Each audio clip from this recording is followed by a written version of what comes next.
Thank you. Thanks, Matt. And I guess we're on broadcasting now and see everybody's here. So that's just great. And call the meeting to order. Any disclosure of any peculiar interest under the Municipal Conflict of Interest Act?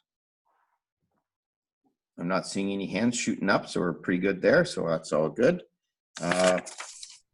Minutes from the previous meeting, May 19th, 2020, moved by Councillor McKenzie, second by Councillor Gudson, that the previous minutes of May 19th, 2020 council meeting be approved. Any comments or concerns? Everybody in favor? Opposed? Seeing none, approved.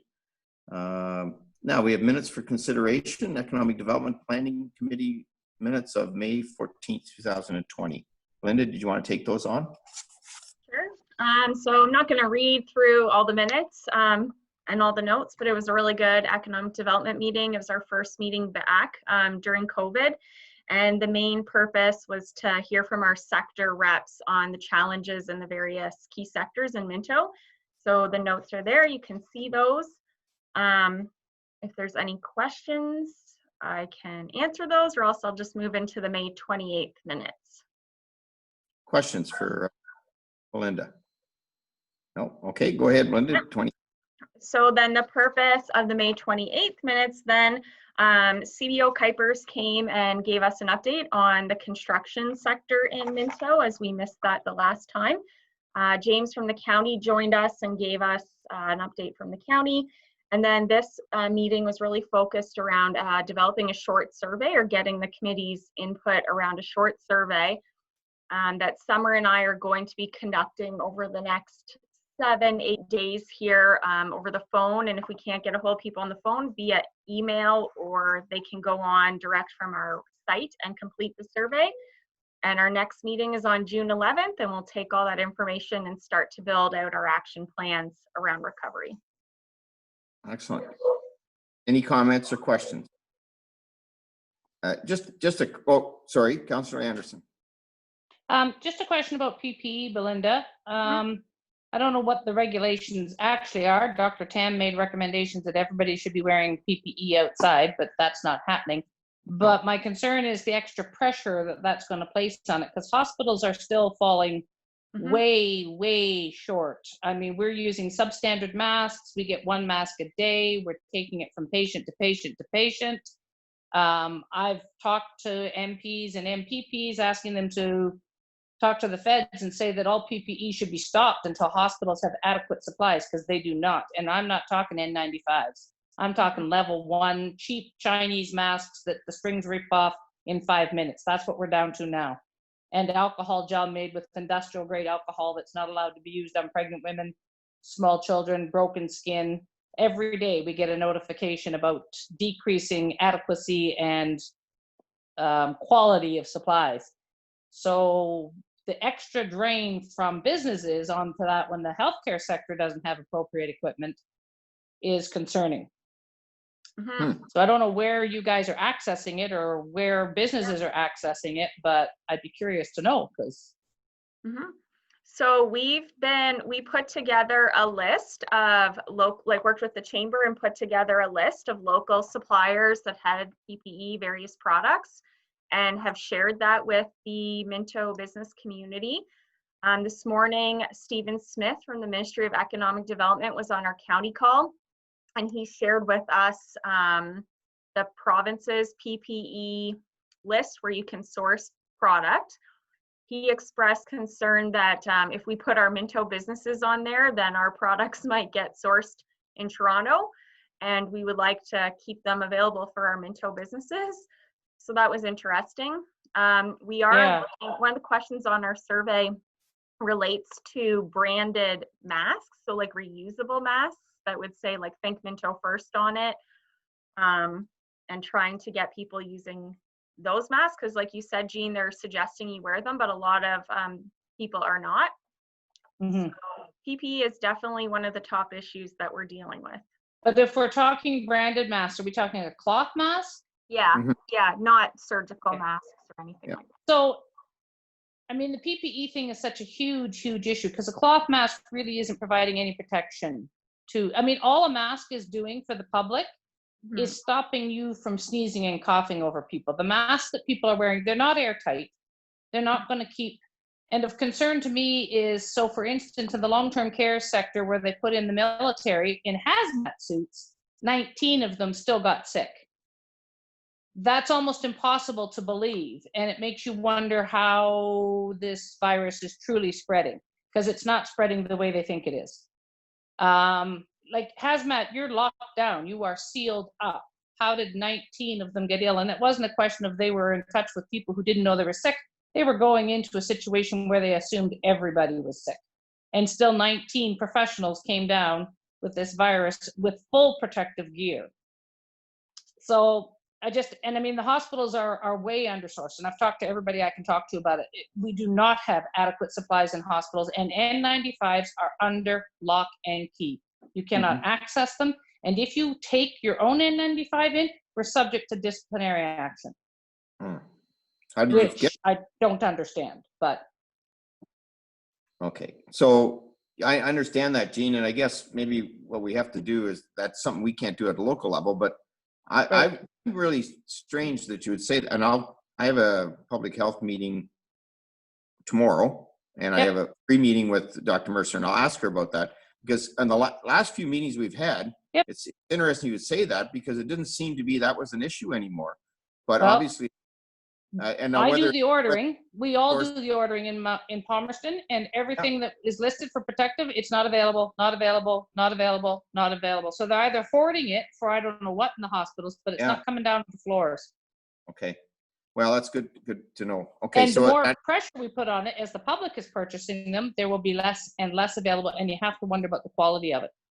Well, that's, I understand what you're saying there, and I understand about the cloth masks and whatever, and we don't know for sure.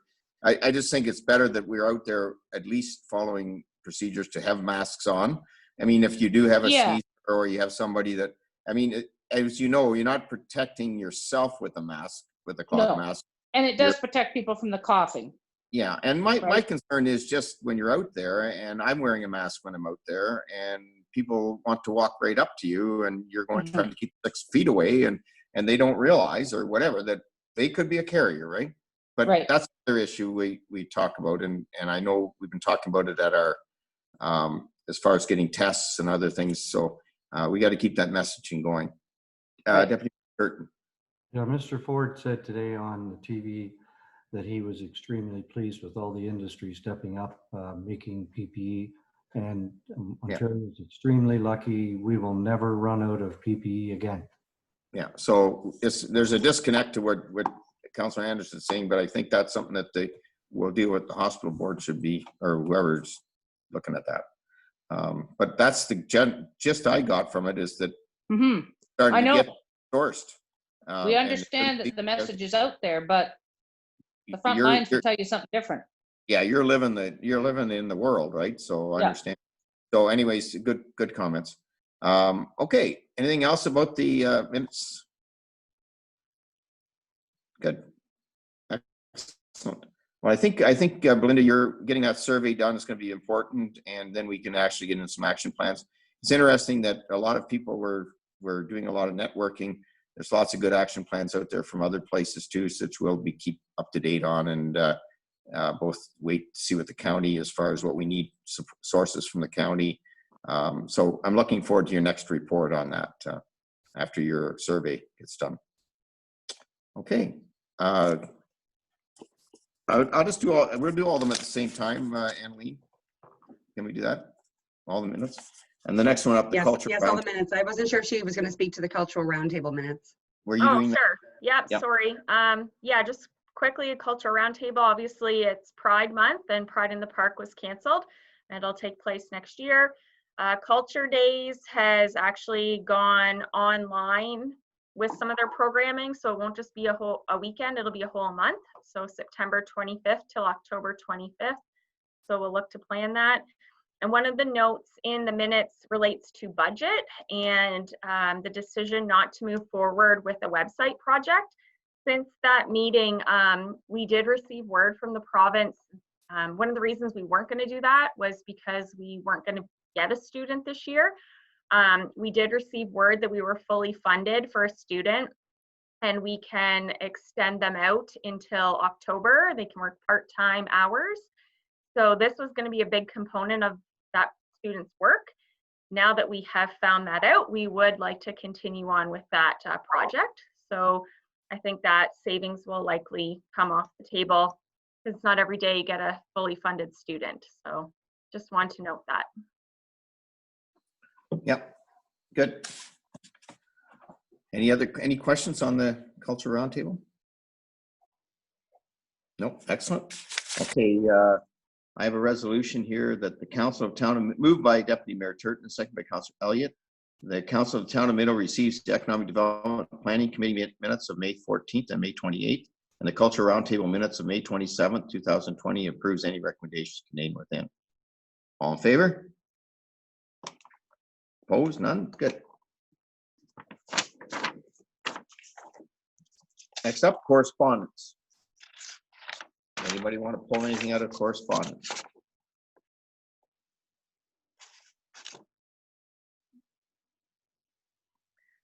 Okay, hearing none. Moved by Councillor Dirksen, second by Councillor Anderson. The Council of the Town of Minto receives correspondence for information. All in favor? Okay, good. And I think up now we got reports requiring direction of council. So Joint Health and Safety Committee incident reporting policy. Who's taking that one on? Greg? I am, Mayor Bridge. Yeah, so we've been working on some policies over the last little bit to go along with our WSIB program, which we have enrolled in. Caitlin Turton's done a pile of work for this, and the committees looked at this. We've had an incident reporting procedure in the past. We've put it into a policy. So it lays out all the people's responsibilities from management to the committee to the worker. It gives some good definitions of near misses and reportable incidents. We have a great tracking sheet that was created so we can track all these incidents and hopefully, not repeat them. So all the incidents are reported to, they were reported to Caitlin, so they're going to go to Quinn Porter now, and myself as one of the co-chairs, and they'll go to the committee within 4 days for action. Is there any questions or comments? Comments or questions for Greg? Councillor Anderson. Just wondering, will there be a reporting mechanism for council to know numbers? I know most of those things are, or they can be confidential depending on the nature of the injury or whatever, but do we get a sort of totaling of the numbers or verification or processes that were put in place to prevent reoccurrences? Or Yeah, I didn't see anything in my reading about a reporting process. Yeah, there's no process in the policy, but we have started a report to council. We reported back in March with the fancy pie charts and stuff like that. So that's going to be an annual thing, and these incident reporting will be part of that policy, part of that presentation, just to give you guys an idea of how we're doing and what we're doing, and to give to get some feedback from council. Okay. Thank you. That's good, Greg. That's great. Okay, any other questions? Okay, I got a resolution here moved by Councillor Gudson, second by Deputy Mayor Turton. The Council of Town of Minto approves the incident reporting policy as presented. All in favor? Approved. And next up is water foreman. Mike, Mike's taking this, is he? I have to look at my second screen there. Todd Rogers will be. Okay, got you, Todd. No problem. Yeah. Oh yeah, so it is Todd and Mike. Okay, yeah. Okay, yeah. Go ahead.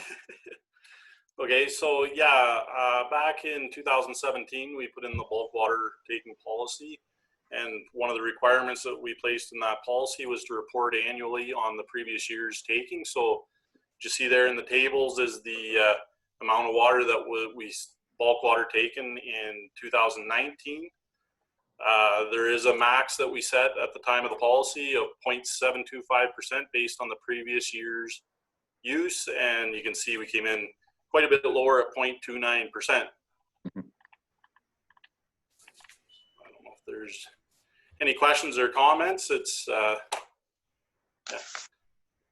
Questions, comments? No. Okay. Thanks, Todd. Resolution is moved by Councillor Elliott, second by Councillor McKenzie. The Council of Town of Minto receives the water foreman's bulk water taking annual summary report for information.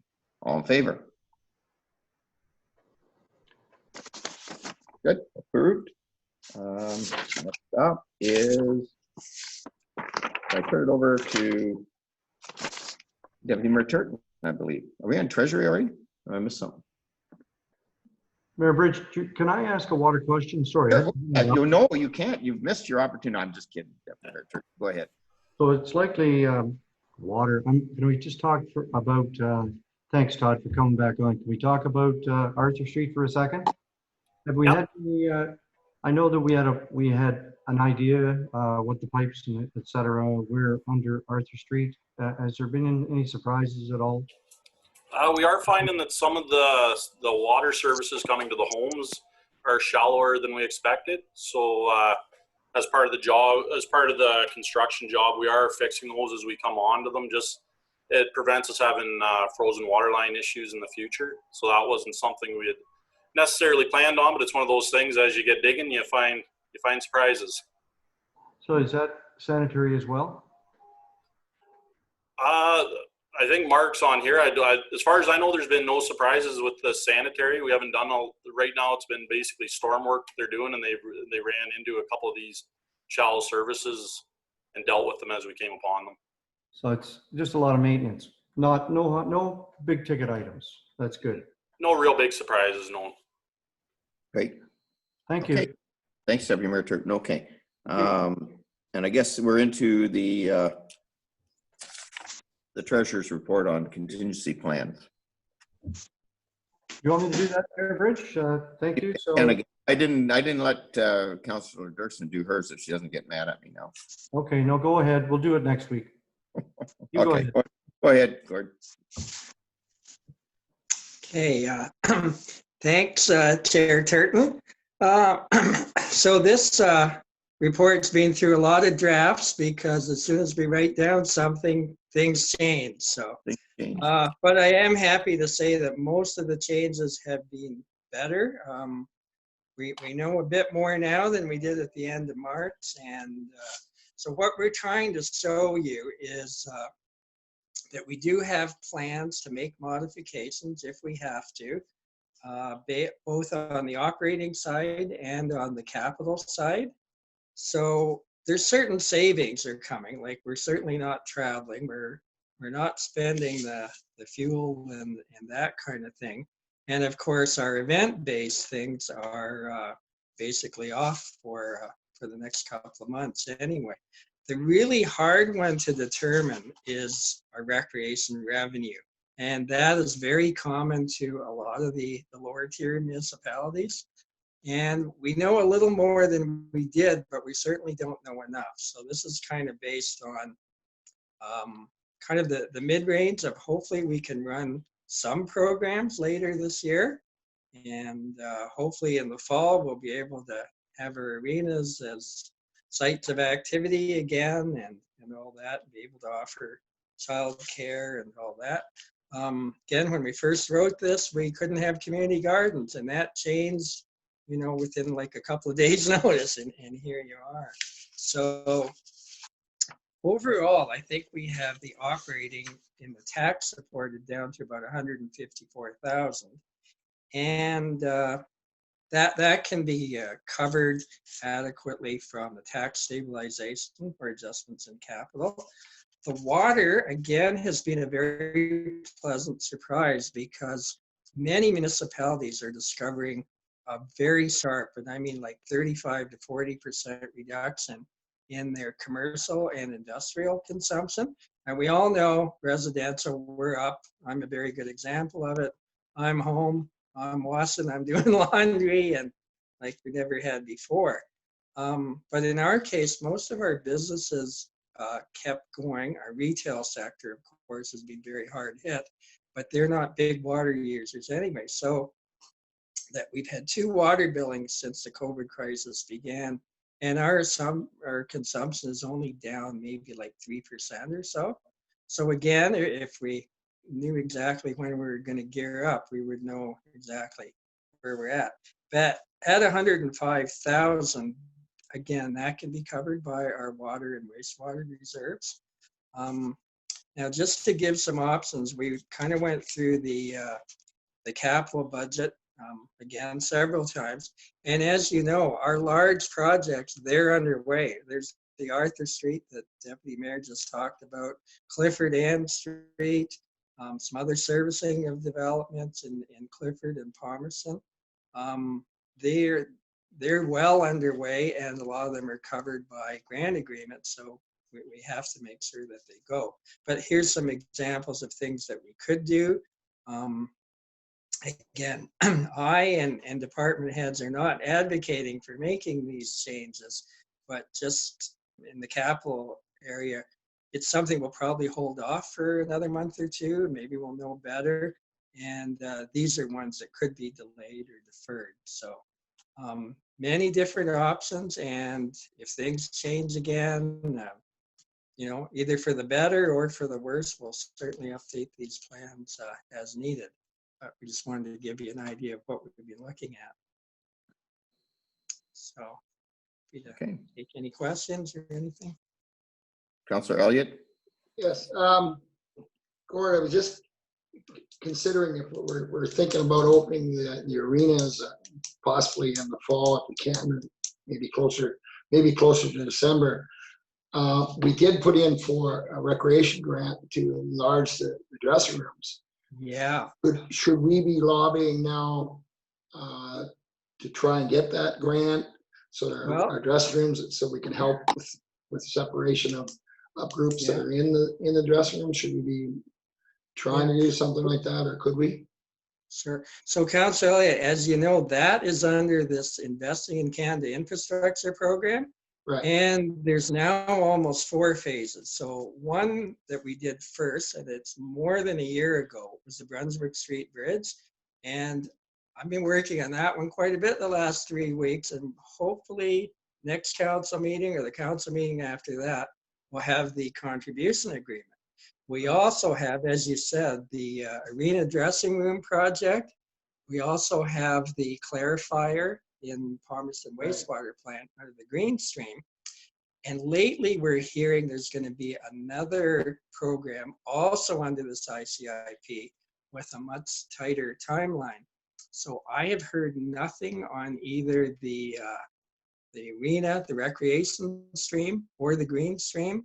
And I just kind of wonder to myself, is that going to be further delayed? But anything that you or the mayor can do through your political connections, whether it's OSUM or AMO or whatever, that would be good. But I think, and I just heard when I was driving around at noon, that there's a large project in Toronto that's kind of being pushed aside. And yeah, it would be good to keep the squeaky wheel idea.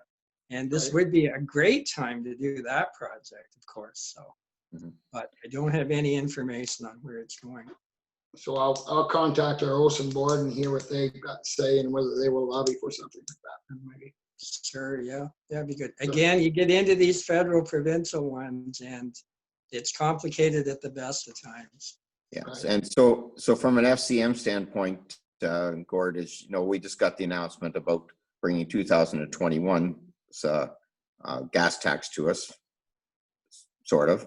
So yeah, that's great, except for the fact that it's just basically, I kind of relay it to the, you know, you give your kids their allowance for next week because they really need it this week. And you say to them, no, next week, don't come back and ask for it. That's sort of where we're at with that. So it's not new money, but it's going to come to us sooner than before.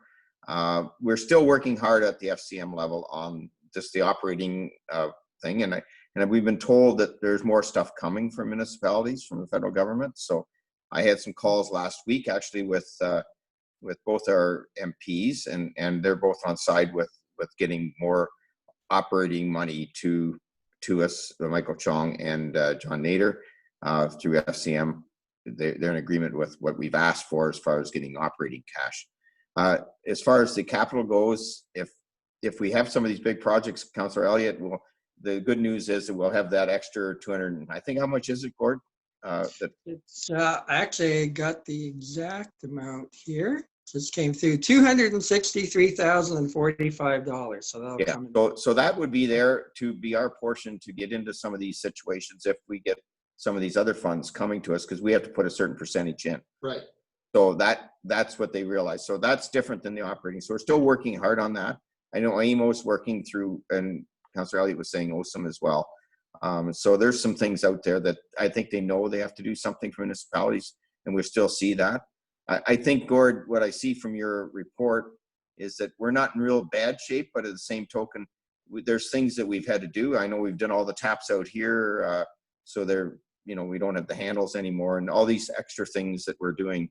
So there's lots that we're doing, and as far as getting, if we get up and open and run, we have to do a little bit more costs. So I think both levels of government are looking at that. But I think the other thing that's going to happen is once we get to the point where we can actually open up the economy more, I think you're going to see some of these programs open up. So maybe we'll be lucky, Councillor Elliott. I don't know that we've got some grants and some stuff already in that we're working on. So I know from the red funding and a few other things, we've got some other projects that were on the go there too. So it looks a little bit better than that. And I believe, Gord, we've just started our next tax round. Have you got any numbers on that? That's right. Yeah, that's the other thing that I'm very pleased with. We just had our tax due date last week, and our collections are within a couple of percentage points, like tenths of percentage points of last year. In fact, even a little higher. So that's gone very well. It certainly helps our cash flow, and I certainly intend to make our payments to the county and the school board as we can, because that's what we said. If we can collect it, we'll make the payments and that too. And a lot of municipalities, I see you here, we are kind of the engine of the local economy. And if we cut back too far, that's not good for anyone either. So if we can do it, we'll try and do the best we can. Good. Thanks, Gord. Any other questions for Gord? Councillor Elliott, another question? Okay, or you're just touching your screen. Okay. Okay, good. Let's see, I've got mine here. Moved by Councillor Anderson, second by Councillor Dirksen, that the Council of Town of Minto receives the Treasurer's COVID-19 contingency plan report for information only. All in favor? Opposed? None. Good. All right. Okay, I'm just on bylaws now, Annalene. Yep. So bylaws number 2032, confirming proceedings of the June 2nd, 2020 council meeting. Resolution moved by Councillor McKenzie, second by Councillor Elliott, that the bylaw number 2020-32 to confirm the actions of the Council of the Corporation of Town of Minto be introduced, read first, second, and third time, and passed an open council seal with seal of the corporation. All in favor? Good. Oh, okay. Derek, did you want to say anything? I know you're there. Before we close? No, I'm good, Mr. Mayor. Just as we continue to move through these different times, we're trying to be as fluid as possible to be able to adjust and move forward. And I think staff are doing a really good job of that on sort of all fronts, both from the operating perspective, but also the administration perspective. We're being agile and we're moving as the flow goes, for sure. So, thank you. And I know from the council standpoint that if any councillor needs to call you at any time on anything, give you a call, and we're trying to update you on what the staff are doing and everything, and we'll continue that up. But feel free. Derek doesn't mind a few calls a day. No, absolutely. I encourage council to call me on at any time, day, night, weekends, whatever is convenient for you. Because I know we're out in the streets somewhat, and we do hear from our ratepayers and our citizens. So by all means, make sure you let us know. And I get calls, and I let Derek know. And if there's stuff that I have to get to the council with, I'll let you guys know as much as I can. I've been very happy. In the last week, we had really a lot of really good interactions with some members of parliament. I had some other MPs, Liberal MPs, on rural broadband. We've got some Dufferin and Callan were announced on the SWIFT program. I hope that we'll get all the SWIFT stuff out in the next few weeks. MPP Randy Pettipies has asked me to try to organize a meeting with him and possibly some ministers. So we're working on that. I'll let you know what's happening there. But yes, I think all levels of government seems to want to work together right now, which is a good thing. And we're getting a lot of information and feedback from them. And I think they all look at us as municipal politicians as the ones that are going to deliver the product at the end of the day, which is great. And so we're a hands full coming forward. And I really appreciate everybody on the call here and the council meeting today as to what you've put back onto the table and let us know where there's concerns. So with that, I will move by Deputy Mayor Turton, second by Councillor Anderson. The Council of Town of Minto meet again. Meet again at the call of the mayor. All in favor? Adjournment or done. Okay, thanks everybody.